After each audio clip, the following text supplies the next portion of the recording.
What's up everyone, it's Marshall from A1 Exotics, and today I'll be going over my top 5 advanced reptiles. Stay tuned.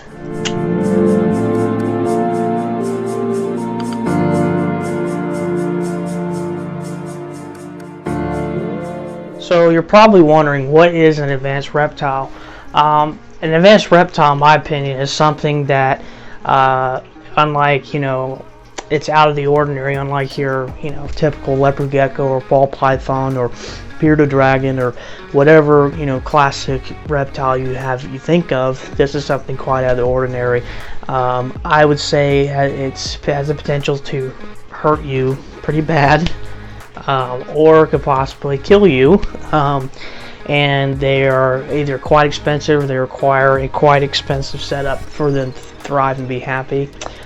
So we're just going to jump right into it. So starting at number 5 on our list, we have any big snake. So like your Burmese pythons, or reticulated pythons, the African rock pythons, any just snakes that get massive. Those type of snakes, they're not, oh, I forgot to mention the green anaconda as well, and the yellow anaconda. So any just big snake, but you really don't have to worry about those type of snakes potentially killing you. But they get freaking huge. I think, because I live in Florida, I think just a couple months ago they pulled out the biggest Burmese python out of there, and it was like 17 feet, if I'm correct. It's a big snake. And if you have that type of snake, it's going to need a lot of food, which can get pretty expensive. Not only that, but their enclosure requirements are pretty advanced too. You can't just throw that snake in a little cage and expect it to be happy. You have to build a substantial cage, not only to provide its essential stimulants in the cage, but also to make sure that snake doesn't escape, because they are strong and they are just massive snakes. My personal favorite is the Burmese python. It's really unfortunate what's going on down in the Everglades, because those snakes they're extremely invasive down there, and they're messing with the ecosystem heavily, and they're killing. The thing about a Burmese python down there is, from the moment they're hatched to up to a year later, they can grow up to 6 to 7 feet long. An alligator, from hatching to a year later, they're only like 2 or 3 feet long. So that's perfect Burmese python food. So because of that, they have the hunters down there, or if anybody stumbles across one, you're immediately supposed to call FWC to have the snake euthanized. So it's really unfortunate, because those snakes are actually endangered where they're from, their native region in Southeast Asia. So it's really sad to see that, but it's unfortunate. But at the end of the day, it's best for the environment for what's going on over there. But they're just a marvelous snake. I would love to have one, but if you heard, but unfortunately, the Burmese python, the African rock python, the tegus, and the non-monitors all got banned, and the green iguanas all got banned from. You can't own them, you can't possess them, you can't exhibit them, you can't breed them. They're completely banned. So yeah, if you're looking at something pretty advanced, if you're able to get one where you live, the big python of any sort is definitely an advanced reptile, and you definitely need to do your research and know what you're doing before you get into that, because if you don't know what you're doing, you're going to have a long learning curve to understand, and potentially bad things can happen, where you could escape, or, I hate to say it, but one of your pet dogs or cats, whatever, could possibly get eaten by the animal because they're just that big. So yeah, so what are you laughing for? It's true. I mean, there's massive animals. That's why you have to be really experienced to understand that this snake is an advanced reptile. So we'll move on to our 4th advanced reptile right now. So at number 4 on our list, I would say an advanced reptile, and you're probably kind of shocked by this, is the green iguana. And unfortunately, I remember, I'm 21 now, so when I was like 13, 14, even 10, 11, going to my local pet store and seeing these cute little baby green iguanas that big, and they were, $15 to $20. Some even had them for $10. But you can find them at any pet store. They're prevalent, and you know, they said they don't get very big. You know, they're a sweet little animal. You don't have to worry about this, that, and the other. Boy, I was wrong. Green iguanas are, I would say, an advanced reptile because of the sheer size of the animal. They get, you know, anywhere from 5 to 6 feet long, and they're not carnivorous, but they tend to have an attitude about them that not very many people will put up with. They have extremely sharp teeth and extremely sharp claws. So if they were to get a hold of you, you would be going to the hospital. More than likely, it wouldn't kill you, but it's not something that you want to happen to you because it's not fun. But you know, just the sheer size of them means they need a big enclosure. Literally, this room I'm in right now, I don't know, it's probably like 10 by 10 room, I'd say. It would need that big of an enclosure for that animal because they just get so big. So unless you have a spare bedroom in your house, or you live in a place where you can have them outdoors in a big enclosure, you don't want to get a green iguana. Not only that, but because of how big they are, they eat a lot of food. So you're going to have to provide them with fresh fruits and veggies every single day, and make sure that your local produce market has everything in stock because they eat a variety of different things. But if you can, you know, withstand all that information, a green iguana might be good for you. Now, like I said about the big pythons, is that we can't own them here in Florida because if I were to travel about 120 miles south, they're everywhere because they're extremely invasive. They're the most invasive reptile in Florida right now. I was just reading actually a couple weeks ago that a green iguana was spotted where I live in Merritt Island, not too far away from here. So they're starting to make their way up to Florida. So yeah, they got banned. We'll talk about it in a different video how I feel about that. But yeah, it's very unfortunate because you know, you have people who are really invested in these animals. They do the right things. They keep them in the right enclosures. They take care of them. And by doing this and passing this law, you're incriminating these people now. Now, I understand it's grandfathered in or whatever, but it's just an unfortunate thing because, you know, now people can't experience what it is like to have a green iguana unless, you know, you understand what you're getting into. It's just not this little cute little baby lizard. They get massive and they get an attitude. But, you know, that was my first animal. I had a green iguana. Her name was Lady. Unfortunately, she died of cancer, but she was an awesome lizard. And I'm really grateful for the experience I had with her because she was just an awesome specimen I had. But I'm really happy that I was able to experience that as a kid because honestly, it wasn't for her. The passion I have now for animals and, you know, more, you know, about reptiles was started from getting my first iguana. So number 3 on our list, I would say the Croc Monitor. The Croc Monitor is a bad butt lizard. I can't really say what I want to say. I don't want to get demonetized, but you know what I mean. They are an awesome lizard. The Croc Monitor is, well, you heard in the name, they're a crocodile monitor because of the sheer power they have behind their bite. Croc monitors, I believe, are the 3rd largest lizard in the world, behind, you know, before the Asian water monitor and the Komodo dragon. The Croc Monitor has the sharpest teeth out of all the monitor lizards, and they're just an awesome lizard. They get anywhere from 5 to 7 feet long, and they can weigh up to 80 pounds or so, or even more than that. But they just get massive, and they're just this huge lizard. And the thing about Croc Monitors is I've seen videos of people who tame them down, and you know, they're sociable, but it just takes one to where you get a bad one and it's having a bad day. And it's not like, you know, you go into your bearded dragon's cage or your leopard gecko's cage and you reach in there and it, you know, gives you a little bite and it's like, oh, that sucked, but you're not profusely bleeding out of your hand. We have to go to the hospital and get 80 stitches. A Croc Monitor, if you get bit on an accident, it's not just a little oopsie doopsie, you're going to the hospital.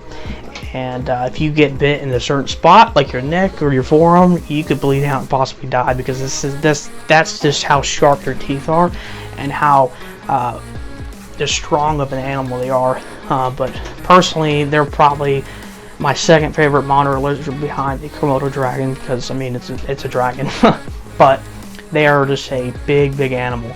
To me, they're gorgeous creatures though. Croc monitors are amazing, but I found if you've seen like a skull of the Croc monitor, just their teeth, it's just insane. But not only that, because like I said, in the other animals, they're big lizards, so they need a lot of food, so you're gonna have to provide that for them, you know. And the type of meals they eat is primarily carnivorous meals, so you're gonna have to find ways to get that, preferably whole prey where they can swallow it down whole. But they're just an awesome animal, but they're definitely advanced, so I would not recommend going out and getting a Croc monitor if you've never held a reptile before. That's for sure, because like I said, you need to have a lot of time and a lot of training, a lot of effort to build a bond with that animal and know what that animal's like, the traits it exhibits, how it interacts with, you know, if it's having a bad day. Like with my lizards, I mean, I have bearded dragons, but I can tell like slight little, you know, cues in them where they're like, okay, I don't want to be held, leave me alone, or I want to be held, come here, you know. So it's little things like that where you have to really know the animal. But like I said, with a Croc monitor, you really have to know, because if you walk in and it's having a bad day, you do something wrong, it's not gonna be it's gonna be a very bad situation, because they can take off a finger and it could potentially be lethal. But they're an awesome lizard. So we'll move on to our second advanced reptile right now. So at number 2 on our list, it's kind of a mix-up, because you know, it's like apples and oranges. You know, they're kind of the same, but there's not really an order to this. But at number 2 on our list, we have any sort of crocodilians. So like your alligators, your big crocs, you know, the smaller crocodilians like the caimans, just any sort of big freaking lizard, you know, is an advanced reptile, which for obvious reasons. I was reading a thing where they were selling alligators like in the 50s, and they had a little notebook of a care guide for a alligator. And you go walk in your local pet store and pick up a baby alligator, and that was the trend back then, is to have your very own alligator. Why do I keep on trying to say crocodile? Yeah, I mean, it's crazy, because I guess back then people didn't really understand just how big these animals can get, and they just thought these little cute little lizards you could walk, you know, like your dog down the road, like Kanye. If y'all saw that photo of him walking his gator down the beach, but you know, because of how big they are, they need a lot of food. Like I said, preferably whole prey, like with a Croc monitor. And they have big teeth, and they have very powerful jaws. You have to know what you're doing all the time when you're working with these animals. Alligators, they tend to be a little bit more predictable with how they act. You know, they're a little bit more sluggish, but don't get me wrong, if they want to come after you, they can, and they will if you're not paying attention. A alligator or any crocodile is going to need a big enclosure, a lot of land. It's not something that, unless you have a indoor swimming pool in your house, you're going to need something outside. So unless you live in a warm climate like here in Florida, you're not really going to have a space for that unless you have a lot of money. You know, and of course you're going to need permits and things like that to own those guys. But if you feel like you're all okay to do that, then, you know, power to you. Go ahead and do that. But it's a big uptaking, and you got to know exactly where you're going, and you can never just be nonchalant with the animal, where you walk in one day, you're not really thinking, you're just kind of going through the motions, and all of a sudden you reach in and then you could get bit and your arm literally could get ripped off. So now, you know, like I said, you still got to read the animal. So there's people who have built bonds with these animals, and they know exactly what every, you know, flex of their muscle means in the animal. So if it's about to do something, that owner or trainer knows exactly what's going on. But even with that, you know, there are freak accidents where something just happens, and you know, it's not like I said with your smaller lizards or reptiles, where if something does happen where you messed up, it's not like you just get a little blood, you know, a little nick. With these guys, you potentially can lose limbs of your life. So just keep that in mind. So, you know, overall though, you know, that would be my dream one day, is to get a crocodilian of some sort, because they're just completely awesome. But you know, you just gotta know what you're doing. So we'll move on to our last advanced reptile right now. So last but not least on our list, like I said, with the crocodilians, excuse me, in this last category, they're not really, they kind of go hand in hand. They're the same as any venomous animal, because, you know, it's in its name, venomous. In case y'all don't know, it's a pet peeve of mine, so I feel like I have to tell y'all, if you don't already know. Venom is something that's injected. So if I were to get bit by an animal and it has fangs and it gets injected into my hand, into my bloodstream, that's venom. Now poison is something that's ingested. So if I were to take an animal and eat it and it poisoned me and I got sick from me eating it, that would be poisonous. Now there are some poisonous snakes, like the garter snakes up in the Pacific Northwest. They are poisonous because of the frogs and the toads that eat around that area. They retain the poison in their liver. So if a predator were to take a garter snake and munch it up and they eat it, they would get poisoned from that animal. Now, back to what we're talking about. Any venomous snake is dangerous because, well, you know, if you're like, I have ball pythons, you know, and I've gotten nicked because, you know, if they smell a rat, they think you're a rat, your hands are rats, so they'll take a bite out of it. And I got a little blood draw, but it wasn't anything bad, you know, I just washed it off and I was fine. If you do that with a venomous snake, it's not going to be like, oh, I'll just walk away. You need to go to the hospital ASAP because it can be deadly. Now, the crazy thing about, you know, venomous snakes, aside from their venom, is, you know, how many there are and what types of, you know, enclosures they need. So before you go out and buy a venomous snake, well, first and foremost, you need to get a permit, depending on your state.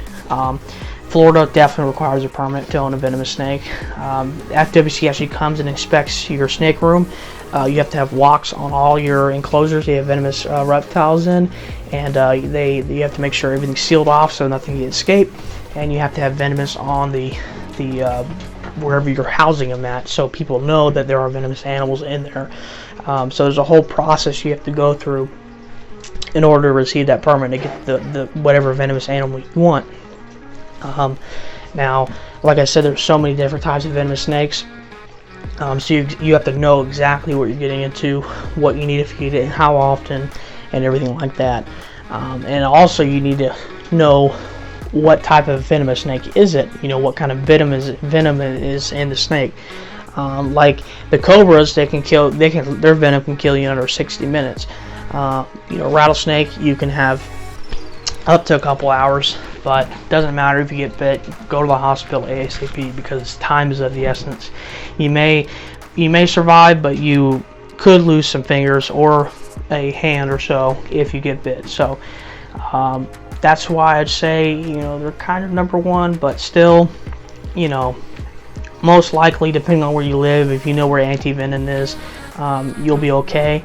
But it's definitely not something you want to go down and get into because it's not fun. I've seen horror stories of people who have gotten bit and have lost fingers and appendages and things like that, and I definitely don't want to have that happen to me. I thought about getting some venomous reptiles, but it's just not something I want to get into right now because, well, they're venomous, and you know, I still am learning every day what I do, which is always important before you go off and just do these things. All these animals I've been discussing about, they're not impulse buy animals. You really have to know what you're doing before you get into it, because if you just jump into it and not really have a whim on your head about what's going on, people can get hurt, you can get hurt. It's just be a bad scenario for both you and the animal. I got one of the most dangerous animals in the world right here, the bearded dragon. No, I'm just kidding. This is actually one of her babies. This is one of Tomato and Rango's babies. They'll be up for sale pretty soon. They have some really cool reds on them. I don't think y'all can see that if it's focusing or not. But they are just awesome little guys. So I hope y'all enjoyed watching this video today, and hope you learned a thing or two. If I missed anything, definitely let me know. I'm sure I did. But let me know if y'all like more videos like this, of these top 5 list, or if you want some more vlog type videos or more educational videos, let me know. I appreciate every one of you who subscribe. I think we're up to 18 now. What? So yeah, I'll keep y'all updated. Subscribe, hit that notification bell, all that jazz, the whole basic YouTuber thing. So yeah, so let me know if y'all have any more questions or comments down below. See y'all next time.